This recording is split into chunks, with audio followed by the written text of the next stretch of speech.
Few chapters in the U.S. history dominated the nation's heart and soul like the war in Vietnam. During the late 1960s and early 1970s, Americans were preoccupied with the conflict in Southeast Asia, a war that was costing thousands of lives and billions of dollars, and dividing the nation as never before in the 20th century. Each evening, the American people watched the daily events of conflict, the world's first televised war. They saw death and destruction, anti-war protesters marching in the streets, young men burning their draft cards, and college campuses erupting in violence. They developed a cynicism toward their elected officials who could not agree on either way to win the war or a way to get out, and most of all, they wondered when it would be over. By the time the war finally ended, it had changed forever how Americans and their leaders would look at involvement in future conflicts. Why did the United States get involved? Soon after World War II ended in 1945, the Cold War began. The Soviet Union became enemies as the Americans worried about its communist ideology spreading. Soviet-style communist governments were already in place in Eastern Europe, and China was about to fall to communist revolutionaries. In response, President Harry Truman outlined the U.S. foreign policy of containment, part of the plan called Truman Doctrine. U.S. leaders believed that was the only way to keep communism from spreading was to stop it in its tracks, using American troops if necessary. The U.S. military action in Korea in 1950 to 1953 signaled to the Soviet and Chinese leaders that the United States was serious about containing communism. Therefore, when communists in the Southeast Asian country of Vietnam, under the leadership of Ho Chi Minh, sought to drive the French army out of their Indonesian colonies in 1953 and 1954, the U.S. government looked for ways to help the French. President Dwight Eisenhower, fearing growing communist strength in Southeast Asia, advanced what he called the Domino Theory. He believed if Vietnam fell to communist Laos, Cambodia, and Thailand, like dominoes would soon follow. But token U.S. aid did not help the French, and they were forced out. Under the terms of Geneva Accords of 1954, Vietnam was divided. North Vietnam would be ruled by Ho Chi Minh and his communists, while South Vietnam would be governed by the new Premier Ngo Dinh. In October 1945, Eisenhower sent economic aid along with a few hundred military officers and agents of the Central Intelligence Agency to help train Diem's armed forces and police.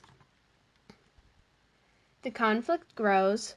However, Diem proved to be an autocrat and ineffective by the late 1950s, no longer had the support of his people. By 1957, communist guerrillas from South Vietnam called Viet Cong had begun attacks on the government. Diem's repressive tactics against the communists and Buddhists in his countries added to his enemy's strength. The U.S. officials were afraid that Viet Cong, now organized into a resistance movement called the National Libertarian Front, would take over South Vietnam.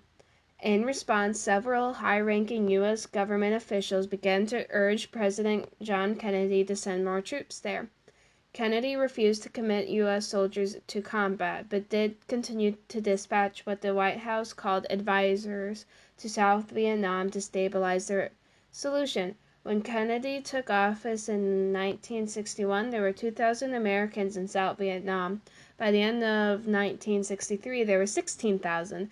But soon it became clear to the U.S. officials that Diem was a lost cause. He was clearly unable to defeat Viet Cong or deal mounting unrest in his country.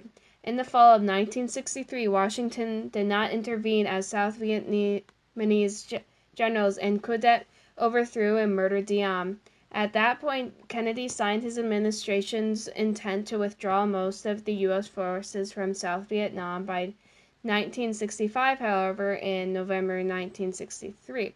Just as Vietnam becoming a major foreign policy issue, President Kennedy was assassinated. Take all necessary measures. Following Kennedy's death, Vietnam became President Lyndon Johnson's problem. Johnson, like two presidents before him, was not eager to involve the U.S. military in Vietnam, but at the same time did not want to be known as the president who lost the Vietnam to the communists. Thus, he decided to escalate his country's involvement. The Tonkin Gulf Revolution in 1964, President Johnson told a televised national audience that 2 American destroyers had been attacked by the North Vietnamese vessels in the Gulf of Tonkin.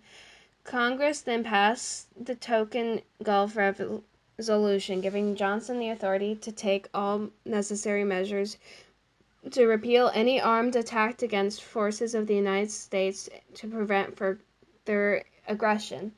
The President interpreted this resolution as a congressional declaration of war, a war Congress is now willing to fully fund. Troop buildup. Soon after winning the re-election in 1964, Johnson ordered the first sustained bombing of North Vietnam to stop the flow of soldiers and supplies to the south. Soon thereafter, the U.S. commander in Vietnam, General Wilson Westmoreland, requested that the first U.S. combat soldiers be sent to Southeast Asia. These troops were soon engaged in search and destroy operations. By the end of 1965, there were almost 200,000 American troops in Vietnam. In 1966, the troop count was 385,000. By the end of summer 1968, the American troop presence reached its high of nearly 550,000. Fading support at home. By sending hundreds of thousands of U.S. troops and conducting daily heavy bombing raids in North Vietnam, American officials hoped the communists would continue to lose their will. But Viet Cong and North Vietnamese proved to be resilient fighters. By the late 1960s, American support for the war had faded when it became clear the end was not in sight. On television every night, Americans heard the latest body counts and saw the steel coffins being unloaded at the Air Force bases around the country. Soon college campuses across the country erupted in rioting. Huge anti-war demonstrations took place in Washington, D.C. and other cities. Thousands of young men have fled to Canada to avoid being drafted. More and more members of Congress became outspoken critics of U.S. policy in Vietnam and urged their colleagues to cut off funding the war. The Tet Offensive. On January 31, 1968, the first day of Vietnamese New Year, Tet, with U.S. support of the war flagging, the Viet Cong launched heavy assaults on the American and South Vietnamese forces in the cities of Hue and Saigon. The effect of the offense on American public opinion was great. Larger numbers of Americans now demanded the U.S. withdrawal.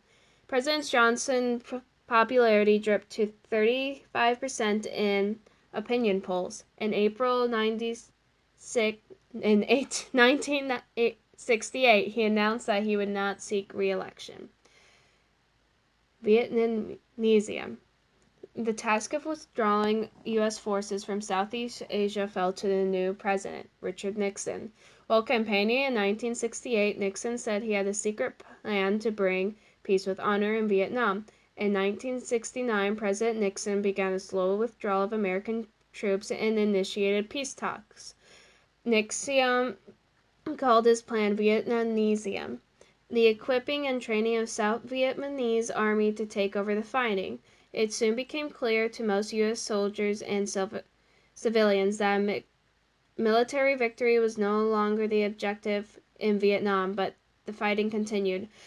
20,000 more Americans died in Vietnam even after troops began to withdraw. President Nixon withdrew U.S. troops at a steady pace between 1969 and 1973. By 1973, only 1,000 U.S. troops remained in Southeast Asia. The president did, however, increase the air war with the aim of convincing the enemy to agree to peace terms more quickly. Heavy American bomb raids continued on Hanoi and Haiphong in North Vietnam and on communist sanctuaries in Cambodia well into the 1970s. And the end. The social divisions at home in the upcoming 1972 presidential elections finally led into more intense negotiations at the peace table. In January 1973, Americans signed an agreement ending the war and restoring peace in Vietnam. On March 29, 1973, the last American combat troops left Vietnam. On that same day, hundreds of American prisoners of war were released by the communists. Within a few months, a war between the North and the South resumed, but this time without the U.S. troops. In March 1975, North Vietnam launched a full-scale invasion of the South. The U.S. Congress refused South Vietnam's request for American help, but on April 30th, 1975, North Vietnamese tanks rolled into Saigon and helicopters lifted the last officials in the American embassy to ships waiting offshore. Thus ended the U.S. presence in Vietnam. More than 58,000 Americans died, and 153 more were wounded in the war. American taxpayers spent nearly $200 billion to fund the only war their country ever lost.